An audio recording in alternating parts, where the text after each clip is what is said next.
Alright, what's up guys, Metaphor here, and today's video is going to be me breaking down a gameplay where I drop 30 something kills in it, and we're just going to do a bit of an educational game. Now, this one's going to be a little bit different than my last one. My last one I was doing a lot of, fan service to the people who think I'm cheating, and I was addressing a lot of things that I probably shouldn't have, but this one's just going to be fully talking about my decisions throughout this game, to my best recollection. Now, the reason why I'm not doing this live is, well, one, I'm streaming, and if I did this live, it would take probably multiple games because I do focus on my chat a lot while I'm playing, and not only that, but like I would end up playing different because I'm doing it live. So it's easier for me to watch and then give back my impression of what I'm doing, to my best ability. It's not that difficult for me because I'm the one playing. So basically, it's just gonna be like a live commentary over the gameplay that I have. I'm not gonna cut anything really. Just have to beep out some swear words and death comms, all that stuff. So yeah, we're just gonna jump right into it. Basically, we're just dropping here off rip. A lot of people ask me like where my favorite drop spots are. This obviously is one of them. If you guys watch me play live, you'll know that. I like to land here when the plane flies over here, or I land Old Town or Low Town. Like basically, I land here, Old Town or Low Town, pretty much every single game. Pretty standard stuff. And yeah, my main objective obviously is just killing everybody possible and then using the top of the building as a rotation spot to jump off and go somewhere else. Obviously this time I didn't end up doing that because there was a bounty below me, so we just hit the bounty instead. Crossing the street, I'm not sure if we're going to see it in this gameplay, but as I am playing this game on stream, you gotta understand that I am reading my chat a ton, so like sometimes I'll miss things that are right in front of me. I just got really lucky with this guy falling here. Like I didn't do anything crazy. That was just complete luck. Yeah, but the reason why we're going up here is just to use it as a rotation angle. Obviously, the higher you go, the higher you can fly. So we're doing that, but then we just saw a dot on the radar. And based off the positioning of the dot, you can assume that he was up top. So we're just going to take the zip up here. Most people aren't really watching zips this early in the game. And then instantly I saw people shooting down here. So my logic here, this might seem kind of weird that I did this, but the reason why I did this is because if someone's on top of this building here, they're probably going to stay up there for a little bit, whereas this guy on the ground could technically go anywhere when he dies. Now, that's not 100%. Obviously, the guy up top could jump off in that time, but more times than not, someone's sitting on the rooftop, I usually will, prioritize the people who are more likely to die compared to, people like this. And in this case, he did leave, so I did end up missing, my kill. And yeah, he could be in the stairwell, which is what I deduced, and I was like, okay, it's not really worth my time to go and deal with a guy in the stairwell. Same thing with that bounty there. I'm sure a lot of people would have went for that bounty. However, if I jump down to that bounty, then I end up having to waste a lot of time getting back up top to rotate again. Here, I actually did make an interesting play. Yeah, we're just feasting on burgers right now. But here I actually made an interesting play with how I landed. So typically, like, I land on people all the time, but if someone's doing this, like, this guy can clearly see me, so this is already giving me red flag that this guy might be decent at the game. So I need to land in a spot where he can't shoot me, and I need to have my landing animation play out. But that's kind of hard. Like, I could land on the roof, but if I land on the roof, then I have to do a jump up, and while I'm in the jump up, he could shoot me. This guy's obviously a good player, so I need to land in the safest way possible. But at the same time, I'm not playing safe. So I need to land in the safest, most aggressive way possible. So we ended up using this sign to essentially like redirect our flight to land back in. It's kind of small, but I mean, it is what I did. And I was making a note of doing it while I was playing. Obviously, we just get a lucky +2 right here at the end of it. I don't really know what those guys are doing. Probably just my viewers feeding me kills like usual. But aside from that, we do get a lot of free kills there, which is awesome. Shooting that car is like multi-purposed. Not only is that car like really easy to blow up with gunshots, but it's also easy to shoot people through. Not only that, but if that guy was a good player, there's a chance that he chows me after I shoot his car. So, but he's not. He just drove away.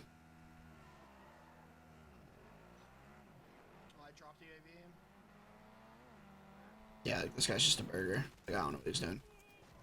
Whatever, free kill. So at this point, we're just trying to get money for UAVs.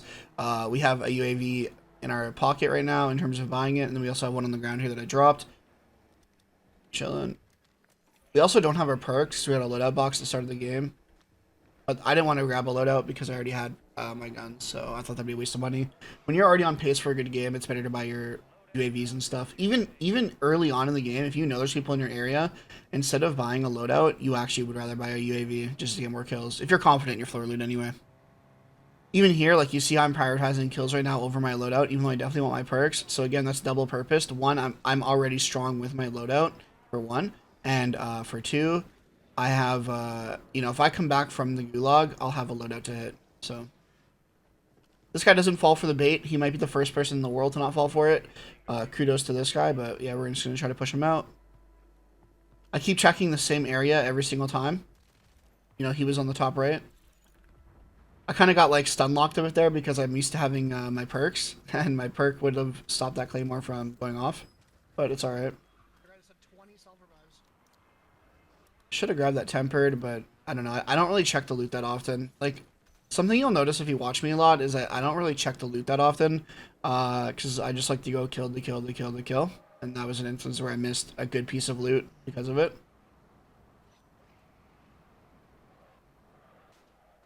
I'm assuming go to this bounty. This bounty spawns on the first floor, so it's a pretty easy bounty to hit. If I'm driving past a bounty and I know it's in a really complex building, and I feel like it's gonna take too much time, I don't even go for it. But this bounty, it's, you know, it's right off the road and it's on the first floor usually, so it's an easy pickup. But at this point, we're just gonna try to drive through popular areas while going towards our bounty and popping UAVs. I guess I grabbed my loadout here because I'm either confident I'm not going to die, or I just don't really think it's a big deal. So I just wanted to make use of that last UAV, I guess, which I don't disagree with. I don't think grabbing loadout's a wrong play. I'm just saying that's why I didn't grab it back then. All right, so this is kind of a coin flip on what I should do here. There's 3 people right now to go for it. Obviously, my thought process instantly while doing this is the 2 people on the right to me are the ones that are in danger, so that's why I went for those initial shots on these guys. Because if I can interrupt that fight, yeah, you'll see how they were still fighting. My initial thought process was I'm not in danger of the guy on my roof if I do the zip trick, and I could technically get a third-party knock there, and that would actually give me a free kill, and then I end up getting a +3 instead of just the 2 that I got. We still end up getting the tempered anyway, which is great. But that was pretty standard, like, I didn't really have to make any real decisions there. I haven't really done anything like that takes any thinking yet. Just you, bro. All bounty targets are KIA. Well done. I know people are gonna ask me about the zipline trick that I do, but like it really just is as simple as jumping near the top. I can't really explain it. You just have to practice it and do it. You just got to start your jump right before you get into that final lock animation. There's no real tutorial for it. It's just, you'll figure it out if you just try it.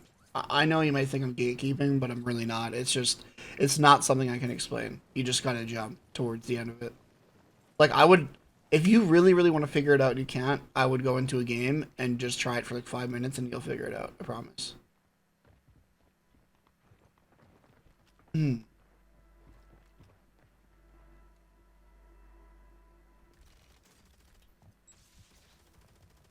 So, never mind, I'm not gonna say that. Like, I just did not have armor, I guess.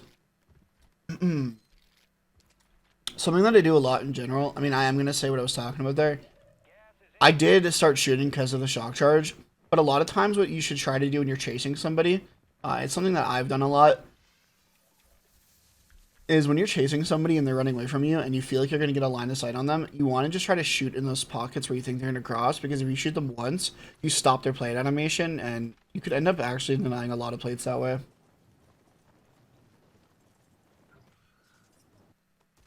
So this guy's like, typically if this guy was just a bot, I wouldn't have shot the guys I was landing in. But since that guy looked like he was starting to turn around to look at me, you'll notice I started shooting as I was landing. And the reason for that is, you know, that guy looked like he might actually know what he's doing, so I really wanted to get an advantage in the fight there. This guy hit a sniper shot on me, so he's pretty confident. Like, most of the time if somebody starts off getting a win on you, and they're not a bot, they'll actually try to push the advantage. In this lobby, although there wasn't a ton of great players in it, I do remember at some point in this lobby, I felt like it was a decent lobby, like in terms of people being okay at the game. So if you're ever in the impression that you're in a lobby of people that know what they're doing, you should always try to like get in their head. And whenever they chunk you like that, understand that they're probably gonna push you or they're gonna do something crazy. So this guy here, like I kind of manipulated the situation a little bit because he doesn't know that I know where he is. Like this guy definitely doesn't know that I have a UAV. But since he just hit a buy station and he has me mounted, it's pretty obvious he has a UAV. So I kind of just played stupid, like I was running towards the buy station. And he ended up not being the best player anyway, so it worked out for me. So even though I have money for a UAV right now, I'm skipping the buy station in order to rotate to this UAV ping. Obviously, I'm just paying attention to where my UAV is. And he thinks I'm cheating, but I have a UAV. It's just typical. Like, if I would have wasted time going for the UAV buy before I pushed this guy, I would have had to pop an extra UAV for information I already had. So we called the UAV to see if he's going to run into our building. He doesn't. He's just yapping. He thinks I'm hacking. And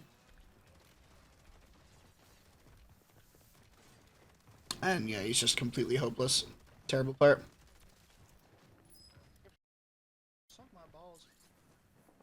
And now we have enough money for another UAV, so we're chilling. But yeah, getting the most out of your UAVs is pretty important. Like, even here, like, a lot of people would just pop it right where I'm standing, but you want to pop it before you get to the balloon. Like, even that was a bad pop. But, yeah, you want to make sure when you're popping your UAVs, you're doing it efficiently, and not like, oh, as soon as you're on the buy station, unless you actually think someone's at the buy station, you shouldn't pop it on the buy station ever. You should always pop it right before you get in a car, or right before you hit a balloon.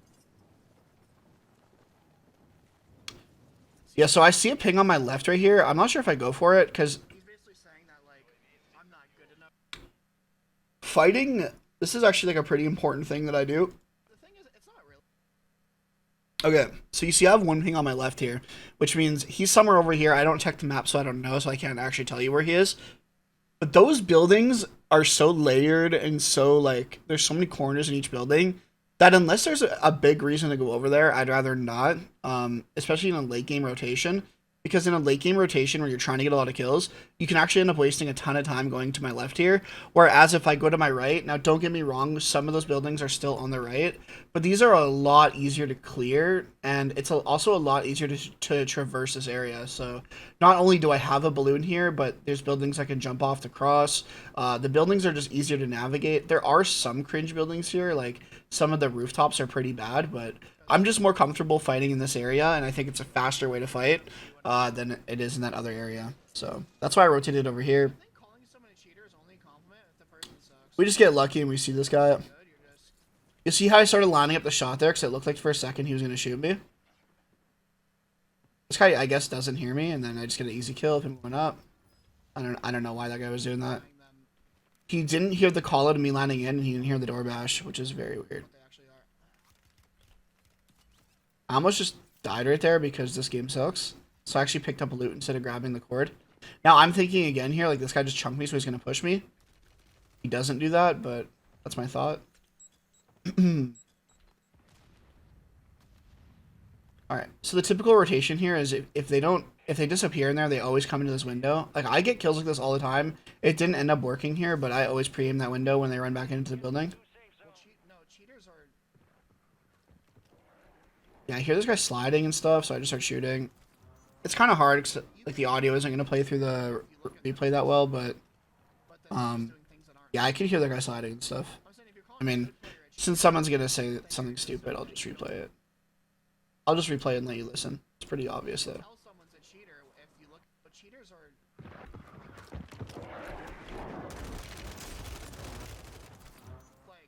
Like, if you're hearing slides like that, it's pretty obvious where he's going to be and where he's going to look. So, if he's sliding, it's probably because he's about to chow.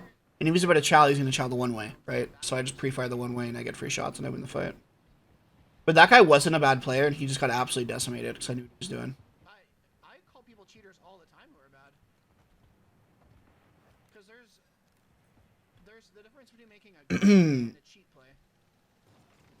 Even here, like, I'm kind of deciphering, like, who's the easiest kill. And like, who's more likely to die? Now, this is definitely a questionable. Like, I just got very lucky with that kill there. This guy, I can't ever kill this guy unless he lets me kill him, which he does, which is nice. But typically, that wasn't really the best kill to go for. But even then, you see how I'm opting to kill people in the open compared to the people who are in the buildings. Because like, even this guy's impossible to kill, right? Like, this guy on this roof is impossible to kill unless he extends and lets me kill him. So it's actually a bad fight to go for. However, when I run in the open like this actually gives people like the idea where they think they can chow me. And sometimes putting yourself in a bad spot, if you're better at the game, can actually earn you a kill because the people are going to think like, oh, I have the advantage. This guy sucks. He's running in the open. So what they're going to do is they're going to chow me there in a situation where they probably would win. But that's where you just outskill them at the end of the day. And you can win the fight there. Like, you'll see me do that a lot when someone's on a rooftop. I'll run in the open just so they chow me. And then, yeah. This guy's camping the one way, and he's pretty... You can just tell, like, you can just tell this guy's, like, kind of sweaty. And it's kind of annoying, because, like, he's literally just camping a one way, so it's like, what do I do? Like, I could just suicide there if I want to, but, like, if this was a burger lobby, like a full burger lobby, I probably would have just went up there. But I can tell a guy at least, like, kind of knows what he's doing, so it's not worth it. So we just leave him. And as we're shooting, we keep checking, because this guy, I'm thinking, okay, if this guy can hear me shooting, he might peek down. Go for some more shots. And then we just keep getting lucky with, you know, we just heard audio of that guy that we just killed. Then we got a radar ping of this guy, so pretty standard. I don't know where this guy went. Check the buy station. He wasn't there. We also have no money, so just go to the big bounty. Yeah, this guy is so bad. Like, this guy is missing knives, which is impressive. Like, that is impressively bad. How bad that guy is. Alright. Skip that. We didn't get an opponent, I guess.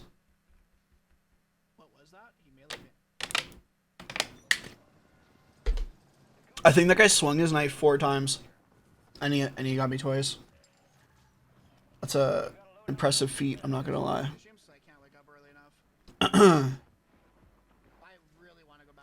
So at this point, we're just looking for plates and stuff, and maybe some money for a UAV, but mainly just getting plates here. Also, every single time I die, my chat basically turns into like a storm. So usually I get stun locked after I die a lot of the time. Like, I don't even really care too much about the death. Like, I think the guy in the night with the knife was corny, but like, yeah, I usually just end up getting stun locked after I die because people just start asking me like the mathematical formulas and stuff when I die. So I don't know. I just like want to play the game, but sometimes I get stun locked in the questions.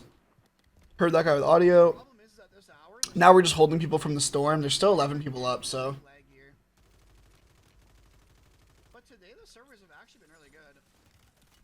There's 11 people up, and obviously we're at the edge of the zone, so we're just playing, you know, we're just holding people. And there's a really terrible knife player. Really, really, really bad knife player. I don't take anything. I just play the game and drink water. I should take fucking. So yeah, as I was landing in, I got shot at. So like, again, like this is a lobby where like it's not super sweaty, but the lobby is definitely dying out pretty quickly, and some of the people are shooting back. Which in solos, if people are shooting back, usually the lobby's kind of sweaty. Obviously, the levels of people shooting back depend on your skill level. So if someone's shooting back in my lobby, they're probably decent. You know what I mean? Whereas if you're bad at the game, it probably feels like everyone's shooting back.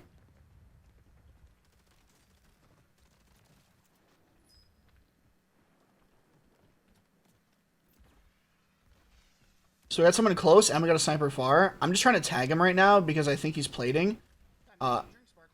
Yeah, that was nice. So that's like a pretty standard play that I make there. Again, I do this a lot, and I talk about this a lot, where I just start trying to tag people who I think are plating just to stop their plate animation. I threw the smoke on my left because I believe I got sniped at, and then yeah, just send the guy with the car. I don't know, like, bro, the people with nuke skins are crazy, man.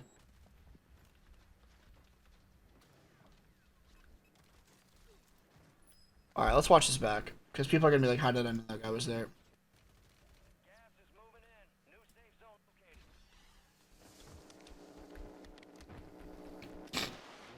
So this nuke skin actually tells me there's a player here. Not only do I get audio on the left there, but no one would be sitting there with a mine and then looking to the right when I push them like this. This is like a very weird play. Like, especially in nuke skin, like, obviously you have to assume this guy's decent. Listen to the audio. You can actually hear the guy standing behind the door right when I pull up. Listen. That audio right there. So, we kill this guy, and we know there's another guy here. I actually made a mistake there. As soon as I downed him, I should have naded the door, because now I'm in a bit of trouble here. But I get really good nade there, and it breaks his armor, so he can't challenge me. I instantly start getting shot in the back. I know he's not going to run back out that door, so I just have to look for him, and I luckily spot him laying down. Always kids playing for a win. But yeah, it's basically just like a lot of people in the end games now in solos are sweaty because they're like, those guys didn't look like they were that good, obviously, but they like both had nuke skins and they have like kind of sweaty names, so like obviously people are gonna be like, oh, those guys weren't sweaty, they didn't kill you, but like those guys definitely know what they're doing, bro. Also, speaking of the term sweaty, I feel like that term is used really, really badly. Like, bad players think that the term sweat's an insult. When a good player says someone's sweaty, they're not insulting them. They're saying that these people like know how to play the game and they're capable of playing the game properly. Like, I don't ever see good players saying sweat as an insult. I only ever see bad players doing it, which is kind of weird. So this is obvious here. Again, we use our enemy's information to get kills. So this guy right here, I obviously don't instantly see this guy, so anyone who thinks I'm wall hacking is just stupid, but, you know, I'm looking across the bridge right now to see if I see anyone, but you can tell this guy's holding someone, right? Like, look at the zone. Look at what this guy's doing, right? This guy's obviously in his own world. I'm also pretty sure someone finished him off for me, but you can tell he's looking at somebody, and then I hear another fight, so I'm just panicking, trying to get shots in because I know this guy's low. I don't get the knock, so as soon as I don't get the knock, obviously I have to kill the guy that's still up, right? But I just had good shots there, but yeah, now I just gotta wait for him to self, and I pick up the easy kill. Because if I kill this guy, I don't get the kill, but as soon as he stands up, see, I got the +1 right there. So you gotta make sure that if you don't get the down, you have to let them self if you want the kill. We start pre-smoking here in case someone's in that doorway and they come out as soon as I peek over here. We just heard like 3 different gunfights go off, so pre-smoking my entry is like pretty important. I'm pretty confident no one's in here, so I'm not really checking my corners, because if they were in here, they would have checked the balcony, right? And then there's 2 people left and I hear them fighting right now. And obviously there's only 2 left and I'm only on 31, so like I don't need to push to like get those kills. So I just position for an easy win here. It's just like easy map knowledge. I don't want to shoot this guy instantly. What I do want to happen though is I want this guy on my left to reveal himself. If the guy on the right sees me, I'll shoot, but there's no point in shooting right now, because if I shoot right now, I'm just telling the guy on the left where I am. But they're definitely both screwed in this position, so I'm kind of just waiting. Because if I shoot the guy on my right, I can't kill him unless he completely extends. See how the gas is on his back now? Now I feel like I can shoot him. But before, he could have actually baited me and waited some extra time. So I waited until I was going to get either a guaranteed kill, or he just had no time left. I didn't want to rush my shots here. And now I just have to look left, middle, or right, and we get the easy kill. So that was super easy. Nothing too complicated there. Maybe this wasn't the best breakdown because there wasn't that intricate like situations going on, but at least you can hear my thoughts on some of the situations going on in the game. So we dropped a 33 bomb in a lobby without a jailbreak, and there was some shoot backers. Obviously, you know, looking back on it, it wasn't that sweaty, but it still, I think, was a pretty decent game, and hopefully there was at least one thing you guys could learn from this, whether it was about efficiency or just taking certain fights. Thank you for watching. If you guys do enjoy, please leave a like and comment. These kind of videos I only will make if they do well, so my last one actually did end up doing pretty decently. So like I said, if you guys do enjoy these kind of breakdown videos, let me know, and I can make more, and I can be a bit more choice with my gameplay and pick more, you know, better ones in the future. Thank you for watching, guys, and have a good day. Peace.